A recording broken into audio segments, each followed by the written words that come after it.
School head మాస్టర్కి good afternoon sir. అలాగే మన అధికారులకి రామనాయకుడికి అందరికీ కూడా నమస్కారాలు. అలాగే మన చిన్ని రాణులు రాజుకి కూడా అందరికీ కూడా విష్ణు హ్యాపీ చిల్డ్రన్స్ డే. ఇవాళ పండిత్ శ్రీ జవహర్లాల్ నెహ్రూ గారి పుట్టినరోజు సందర్భంగా వారి బర్త్డే మనము చిల్డ్రన్స్ డేగా జరుపుకుంటున్నాము.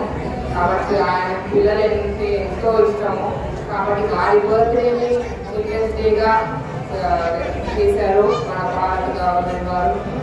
మీ అందరికీ కూడా హ్యాపీ చిల్డ్రన్స్ డే. అలాగే మీరందరూ ఇక్కడ వచ్చినప్పుడు అబ్జర్వ్ చేశారు, మీరందరూ కూడా చాలా క్రమశిక్షణగా చక్కగా డ్రెస్ అయ్యి చక్కగా కళ్ళు కొని చాలా పద్ధతిగా స్కూల్కి ఎలా రావాలో అలా వచ్చారు. అందుకు ఫస్ట్ మీ టీచర్స్కి మీ హెడ్ మాస్టర్ కూడా నేను నా ధన్యవాదాలు.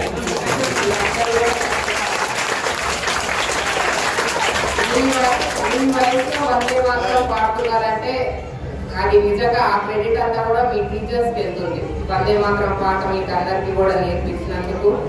అలాగే మీరందరూ కూడా టీచర్స్కి కూడా నేను రిక్వెస్ట్ చేసేది ఒకటే, అకాడమిక్స్ ఒకటే కాదు, వాళ్ళని క్రియేటివ్గా డెవలప్ చేయండి, వాళ్ళని ఎక్కువ కమ్యూనికేషన్ స్కిల్ కూడా డెవలప్ చేయండి. ఆఫ్కోర్స్ కమ్యూనికేషన్ స్కిల్ నేను పిల్లలు చూశాను, వాళ్ళ బాడీ లాంగ్వేజ్లోనే ఒక కాన్ఫిడెన్స్ కనిపించారు నాకు. వందే మాత్రం పాడటానికి రమ్మంటే వెంటనే వేసి పిల్లలు వచ్చి కాన్ఫిడెంట్గా మైక్ తీసుకొని కాన్ఫిడెంట్గా ఉన్నారు వాళ్ళు. సో కమ్యూనికేషన్ స్కిల్ కూడా డెవలప్ చేయండి.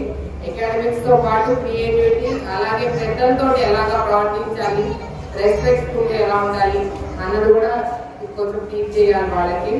ఎందుకంటే స్కూల్లోనే ఎక్కువ టైం, ఇంటికన్నా వాళ్ళ స్కూల్ వాతావరణం వాళ్ళ తల్లిదండ్రుల కన్నా మీ టీచర్స్ తోటి ఎక్కువ టైం స్పెండ్ చేస్తారు వాళ్ళు. ఇంటికి వెళ్తే బట్టలు మార్చుకొని బయటికి రోడ్ మీద వెళ్ళిపోతారు. బట్ స్కూల్లో ఉన్నప్పుడు మీతో ఎక్కువ టైం స్పెండ్ చేస్తారు కాబట్టి మీరు వాళ్ళని ఎలాగా అంటే వాళ్ళ బ్రెయిన్స్ ఒక స్పాంజ్ లాగా ఉంటాయి, ఏం చెప్తే వాళ్ళని సక్ చేసుకుంటారు. కాబట్టి మీరందరూ కూడా వాళ్ళని పిల్లలు రేపు భారత భవిష్యత్తులో వాళ్ళే పునాదులు వేయాలి కాబట్టి వాళ్ళకు ఫౌండేషన్ కాబట్టి వాళ్ళకు తీర్చిదిద్దడంలో టీచర్కి చాలా ప్రధాన పాత్ర ఉంటుంది వాళ్ళ లైఫ్లో.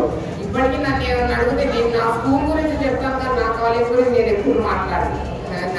నా డిసిప్లిన్ ఇవన్నీ కూడా నాకు నా స్కూల్ ఇచ్చింది. ఆ 10 years నేను స్కూల్ ఏం నేర్చుకున్నానో ఇప్పుడు నా బాడీ లాంగ్వేజ్ కానీ అలవాటు కానీ అలా ఉంటాయి. కాబట్టి వాళ్ళని ఈ టైంలోనే తీర్చిదిద్దితే రేపు పొద్దున సక్సెస్ అవుతే మీ పేరే వాళ్ళు రేపు పొద్దున చెప్పుకుంటారు. పిల్లలందరికీ కూడా మరొకసారి happy childrens day.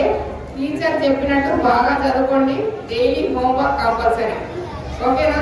Happy childrens day.